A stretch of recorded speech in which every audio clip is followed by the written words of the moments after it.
artist is looking to add more black representation in art museums. And later in the show, Acadiana is feeling the Mardi Gras rush as local beach shops try to keep up. And we're tracking showers across the area, and that rain continues through the day today before we turn a lot cooler in your forecast. Those details coming up here on News 15 Today. Focused on family and the community. News 15 Today starts now. Good morning. You're watching News 15 Today. I'm Carter Cimino. And I'm Alex Purcell. Thanks so much for joining us on this rainy, chilly day. Oh, yeah. Luckily, we got Adam Olivier with our Storm Team 15 No Wait weather to get you out the door. Hey Good morning, guys. Adam. Good morning. Yeah, it is a chilly, rainy, nasty morning out there. We've had a lot of these the past few days, but you know what? Things are about to change. We just got to get through today first. You see that we do have some light showers back off towards the west. Now, the heaviest of the rain, that's pushed well off to our east, but we're still dealing with those showers around the region, and those will continue on and off through the day today. Some light rain around Crawley, not so much north of I-10 quite yet, but we'll be watching that. The heaviest of the rain down towards the south, right over Vermilion Parish and extending over to St. Mary. Now, temperatures continue to drop. In fact, we've watched Lafayette fall through the morning time where we started at 57. We're now down to 52. A very cold time out there. As you head out to the bus stop, we're looking at those temperatures falling from the 50s down into the 40s with showers around. So grab the rain gear, but not just the rain gear. You need the jackets for the kiddos too. It is going to be a cold day out there, and that continues in your forecast. More details on that coming up in just a few minutes. Guys? Thanks so much, Adam. In state news this morning, tragedy out of New Orleans after a parade goer was hit and killed by a float. That's right. The victim, an unidentified woman, was run over in the middle of the Mystic Crew of Nix parade late last night near Magazine Street, sometime after 8 p.m. The 44 float parade was stopped at the point of the accident, rerouting the remaining 19 floats. A witness says that the victim was trying to cross between two of the floats, but tripped over the hitch that was connecting them. Julie Lee, the cruise captain, was immediately notified and released a statement saying, "On such a joyous night, this is obviously a tragic occurrence." She goes on to say, on behalf of the entire crew of Nix, they offer their condolences to the family and friends of the individual involved. Taking a look around Acadiana, the Lafayette Parish School System hosted a groundbreaking ceremony for a new wing expansion at L.J. Alamon Fine Arts Magnet Academy. This expansion comes as a way to free up foot traffic at the school as students commute from class to class. The thing I'm looking most forward to is the fact that it's going to help consolidate some of the schools, so that way the travel time for students will be lessened, so they're able to get to class a whole lot quicker than currently with our portable buildings being across campus as they are. For more news from the Lafayette Parish School Board, you can visit their website at lpssonline.com. And elsewhere in the community, UL Lafayette welcomes Saints, Pelicans, and other representatives for its spring career fair at the Student Union. Recently, the New Orleans Saints and Pelicans both named UL Lafayette an official higher education partner. So important because taking that step from out of the student role to the professional role, you know, when you're still a student, you have to kind of do both. And so networking is a huge part of it. And our students do a really great job, you know, with part-time jobs and getting experience and internships. And so this is just kind of helping them to expand and learn about more opportunities. After the career fair, hiring managers from both organizations held a panel discussion to talk about department roles, qualifications, and job duties for their associates and inside sales programs. Well, we're continuing to highlight black leaders and entrepreneurs in the community who go the distance to promote equality and opportunity for all. That's right, we are. And joining us now in studio, we have Hannah St. Clair. She's highlighting a black representation in the art world. Good morning, Hannah. Well, good morning, Alex and Carter. As we all know, black people haven't always been accepted by most of the American society over the years. And some people are just threatened by the differences, and some people just don't understand. And so I got a chance to talk with Vitus Shell. He's an artist, and he has a new art exhibit at the museum that he wants to talk about. So we're going to let you see it and take a look. Representation is extremely important, especially in this climate. Vitus Shell, a visual artist born in Louisiana. currently has a full art exhibit in the Hilliard Art Museum that represents the power of Black culture, just being themselves. I wanted to make work about Black folks just being, because you see all of these incidents where, you know, police are called on people that's just in their park barbecuing or just mowing their yard or selling water on the side of the street or something. And I wanted to make work about Black folks just being and make that, try to do it where people could just, you know, live without, you know, any confrontation. Many incidents have occurred over the years where some people feel threatened by African Americans who are just being themselves. And Vitus is hoping to change the narrative through his art.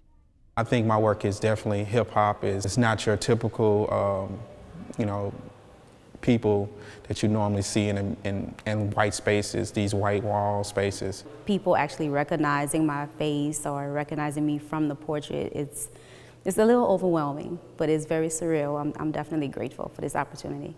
Vitus's portraits represent real locals of Lafayette and are inspiring people of all ages because of the positive images being shown of Black culture. They're relating it to themselves. They're seeing and feeling different emotions, looking at the positive images that's portrayed here. If the portrait or this exhibit can touch the children and inspire them with these positive images, then I definitely think he's done his job. Vitus tells me that he hopes his artwork will make people feel more comfortable with Black culture. And the moral of the story is for people to just be themselves and live in their skin. Back to you, Alex and Carter. Thanks so much, Hannah. What a great story. Love Yeah, that. the power of art, it's hard to argue, especially beautiful art like that. So gorgeous. Great story, Hannah. Yeah. You can share that on our, from our website, kadn.com, or our Facebook page as well. Coming up after this break, Katie Anna's feeling the Mardi Gras rush to get prepared for the big day, how local bead shops are keeping up, and where Alex needs to go to get some perks.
Welcome back to News 15 Today. Time now is 7:10, and in the community, Parades and events are underway. We've been having a great time talking about Mardi Gras, but many of us still haven't gotten their Mardi Gras supplies yet. I have most of it. I just feel like I need a couple more throws. I don't know.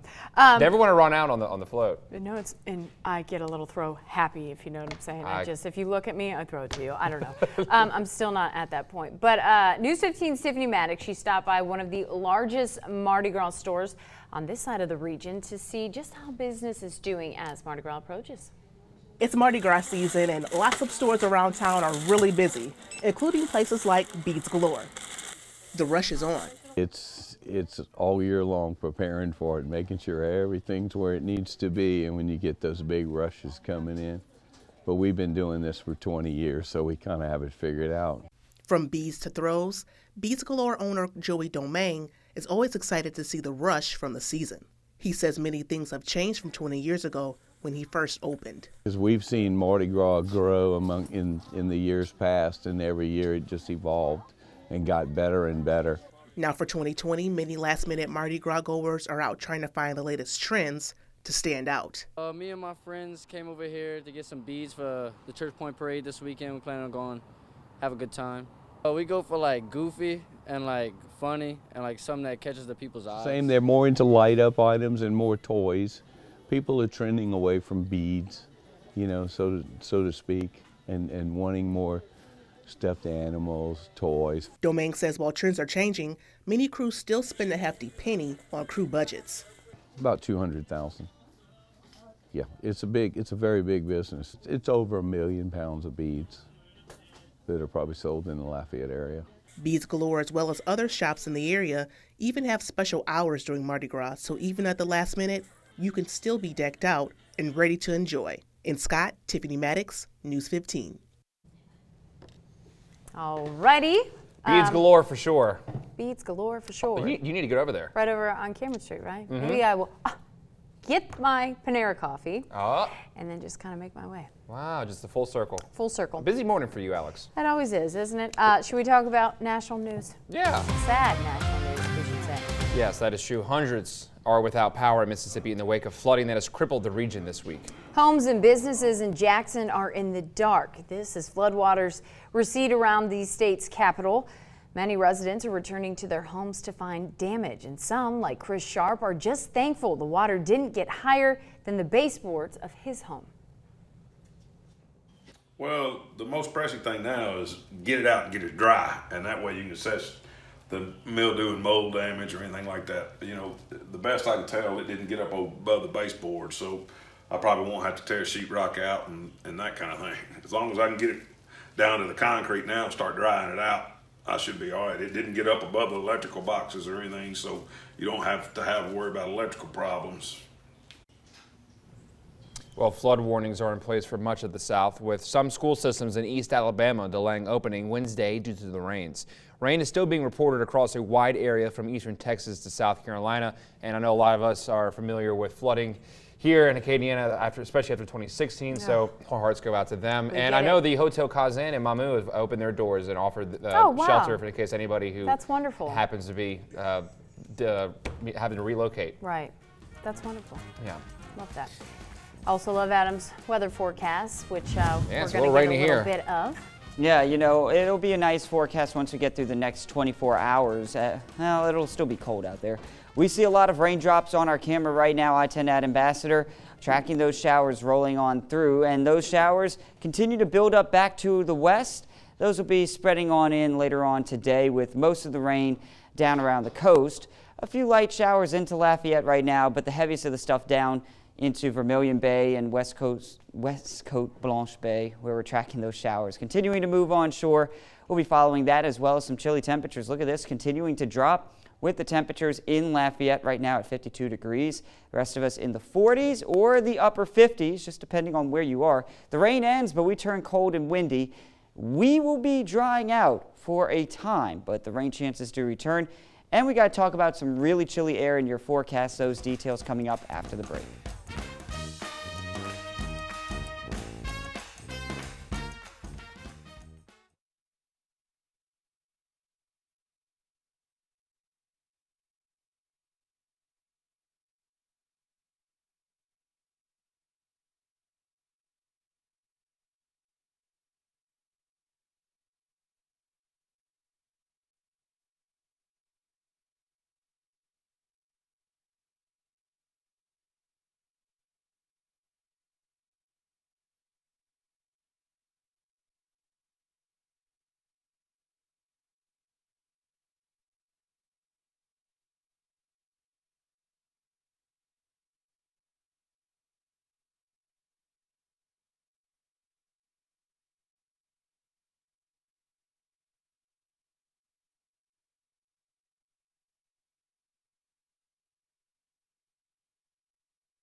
From your Weather Authority, here's Storm Team 15's Adam Olivier.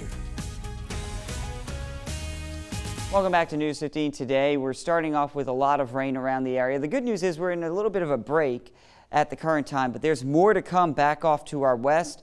The heaviest of the stuff now pushing over towards New Orleans and Houma, but you see over towards Houston, more of that rain and cooler air too. Now this model shows that we're going to continue dropping our temperatures down into the 40s by noon even.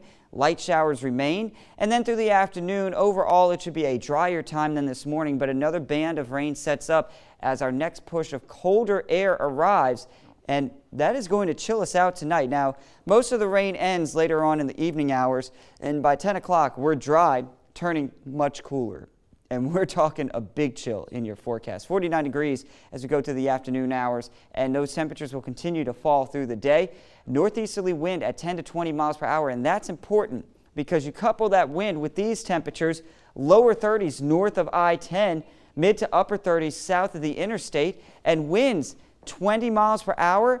That's going to give us a wind chill tomorrow morning when you wake up in the lower 20s. Yes, this is at 7 a.m. now, right there, showing that a lot of the area in the lower 20s for those wind chills. So you're going to need a bundle up. Oh boy, it is chilly. Going through the rest of our time here, 7-day forecast, we see drier days ahead, starting off very chilly both Friday and Saturday morning. In the low 30s on Saturday morning, leaving us with some patchy frost possible too. So we'll have to watch that. Drier times, and then eventually we see some cloudier skies return by Sunday as we track those temperatures in the 60s for afternoon highs. For your Monday, a little bit more in the rain chance area there too. Fat Tuesday looking all right. A few stray showers in the morning, but beyond that, no major issues. So it's looking good for all the Mardi Gras celebrations. Saturday, Sunday, Monday, maybe not so much, but Tuesday certainly looks good. Love it. Yeah. We're kind of looking out with those major days. It's like Yeah. we're like beating around the bush except for those days. Well, awesome. Thank you, Adam. Well, speaking of Mardi Gras, king cake, pizza. We talked. Al was making king cake pizza. And beer. And now he's got beer. He is at Bayou Teche Brewing. It would be a shame if he didn't at least talk about some beer. He's going to tell you what you should be drinking on the parade route, I guess. Coming up after this.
Welcome back, guys. It is 7:21, and Carter and I were actually just sitting here talking about King cake. Go figure. Yeah, well, Al made some king cake pizza early on at Bayou Teche Brewing. They do a delicious job, apparently. He went there a couple days ago, and of course, it'd be a shame if he didn't talk about beer. I mean, he's at a brewery. Of course. So Yeah. let's see what he got into this time. Yeah. Hey guys, we are at one of my favorite places in Acadiana, Bayou Teche Brewing. I'm here with Carlos Knott, and Carlos has a very special Mardi Gras pizza. It's a king cake pizza that we're going to do. But before we get started on the pizza, Carlos, tell us a little bit about Bayou Teche Brewing. Sure. Well, we're the first microbrewery in this part of Louisiana and Acadiana. We've been at it 11 years next month, and we really focus on beers that kind of pair great with the Cajun lifestyle and Cajun cuisine. Wow, and a lot of people from around the country, around the world come to see you, right? Yeah, we get a lot of tourists from around the world, and it's kind of a beer tourism thing. They come to a place in Louisiana and they want to drink local beer. Who doesn't want to drink a local beer? Now, we're going to go and make a king cake pizza pretty soon. Tell us a little bit about this pizza. What are we going to do? Well, the innovative thing we did was we came up with a crust that's purple on the top and green on the bottom. So it's a two-tone crust, and we fold it in a way where it kind of resembles a king cake. I love that. And what I love, too, is you have come up with a breakfast beer. Yeah, it's kind of a big thing in the beer world right now. They call them breakfast stouts. And they'll have maple syrup or donuts or something, waffles. So we decided to make a Cajun one. It's got boudin, coffee, and cane syrup in the beer. Well, there's 2 glasses here. I'm sure we can't let these just sit here, can we? No, they're for us. Well, let's have a little coffee. Cheers. Cheers.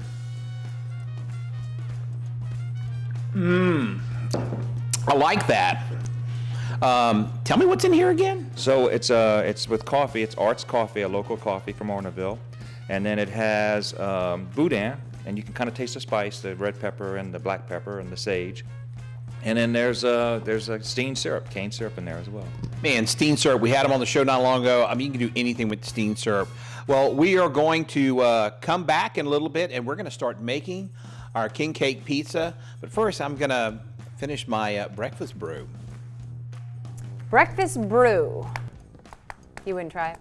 No, I don't like stouts. It's too dark. And you don't like coffee. So. Right, it tastes too much like coffee, so that's out for me. Alrighty, well, guys, stay with us because what do we have coming up after the break? Well, we have some of our entertainment news, including what the Royals are up to and, Prince Harry and Meghan Markle's new role. We also have weather updates from, you guessed it, me. That was kind of funny. I was waiting for him to say it, but okay. Hey, we are tracking some rain out there, and I'll let you know how long that sticks around your forecast, as well as some colder temperatures, too, right after this.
focused on family and the community.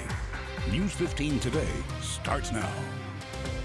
Good morning and welcome back. You're watching News 15 Today. I'm Alex Worsell. And I'm Carter Simino. Thanks for tuning in this morning. Also joining us is meteorologist Adam Olivier for your look at Storm Team 15's no-wait weather. Good morning, Adam. Good morning, guys. We're tracking some showers and colder air out there right now. In fact, it's starting to get really chilly around the region.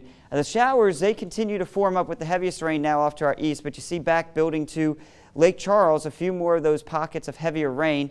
Currently just a widely scattered variety of showers out there up towards Eunice, down to Jennings and Lake Arthur, Crowley, over towards Lafayette, seeing a few of those sprinkles. And now a little line setting up here in the southern portions of Vermilion and Iberia parishes, extending into Franklin too, right now in St. Mary Parish. Temperatures, they've been dropping all morning. We're now into the 40s in many spots north of I-10, lower 50s if you're south of the interstate, even down towards Abbeville. And if you're headed out to the bus stop later on today, make sure that the kids are dressed warmly because we're going to see those 40s with showers around too. A very chilly day out there. Not much change in the forecast, at least for the time being. Just cold and rainy, but we do see a lot more in the way of really chilly air returning, as well as a possible freeze and frost as we head to Saturday morning. Those details coming up in just a little bit. Guys? All righty. Thank you very much, Adam. Turning to world news and as far as entertainment. Actually, yes, we're entertainment. Let's start there. Okay. Prince Harry, Meghan Markle, they're carrying out their final duties and their public engagements throughout late February and March. And then, according to People.com, the Duke and Duchess, that's kind of a tongue twister a little bit. Duke and Duchess? No. Duke and Duchess of Sussex? Yes, that. Will maintain their titles after rumors that they may not. The couple has officially announced that they're stepping down as senior royals next month. The agreement reached between Queen Elizabeth and the couple will take effect March 31st. The terms of the agreement? Well, Harry and Meghan will no longer hold an office at Buckingham Palace and will instead be represented by their UK charity foundation team. They are also preparing to start a new foundation, but further details aren't said to be released until later this year. I know people are up in arms about this, including Alex's mother. Yes. I, for one, am happy for them. Do what you want. That's kind of how I feel. But I mean, people are just outraged. It blows my mind that Americans are like, I think, how dare they disrespect the crown? The crown, you're from Ohio. Yeah, we have the Kardashians. That's our royalty. Yeah, right? that's the Kardashians, our royalty. Yeah, well, let's move on, shall we? Yeah, if Kim leaves Kanye, then we'll start talking, right? An up-and-coming rapper is shot and killed inside of a house belonging to a cast member